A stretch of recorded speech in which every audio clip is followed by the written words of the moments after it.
shadowed battlegrounds present Soviet soldiers and the castle beast. A creepy WWII story.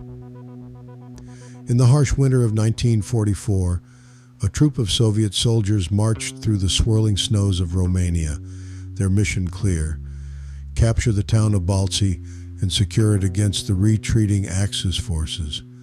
The air was heavy with the scent of gunpowder and the bitter cold. As they entered the town, a dense fog settled around them, muffling the sounds of their heavy boots crunching against the frost-bitten ground. The town seemed deserted, houses dark, and a piercing silence hung over the streets. Sergeant Petrov, the troop's seasoned leader, felt an uneasy stillness in the air, as if the town was holding its breath. They set up camp in the town square, wary of the quiet. Night fell swiftly, and with it, the fog thickened, cloaking everything in a suffocating white blanket. Then, the whispers began among the soldiers about the old castle that loomed on the town's edge, abandoned and feared by the locals long before the war had scarred their land. Driven by a mix of dread and curiosity, Petrov and his men decided to investigate the castle. They approached the dilapidated gates, the iron creaking as they pushed them open. Inside, their flashlights barely cut through the darkness, the beams flickering over the crumbling stone and ancient tapestries that clung to the walls like the remnants of a forgotten past. As they ascended the grand staircase, a sudden sound froze them in their tracks, a monstrous groan echoing through the halls, deep and guttural, filled with an ancient sorrow and rage.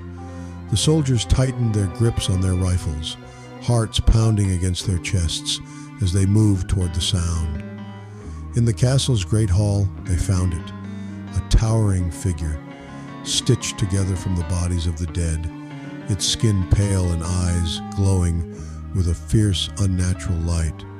The creature, the monstrous legacy of a mad scientist who had sought to conquer death, turned towards them, its face contorted in a grotesque expression of pain and anger. Petrov, staring into the creature's mournful eyes, saw not a beast but a pitiful remnant of unholy ambition. "Hold your fire," he commanded, his voice steady despite the terror clawing at his spine. The creature looked at them, its breaths heavy and ragged. For a moment, it seemed to plead for an end to its torment, a life it had never asked for. Then, with a heart-rending howl, it turned and vanished into the shadowy recesses of the castle, leaving behind an eerie silence. The soldiers searched, but found no trace of the creature. As they left the castle, the fog began to lift, and dawn crept over Bălți.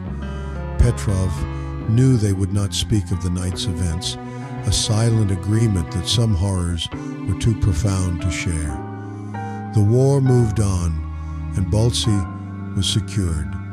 But the whispers of the beast lingered, a ghostly tale of sorrow and the monster interwoven with the history of the town, a reminder of the darkness that dwells in the hearts of men, whether stitched by hand or born of war.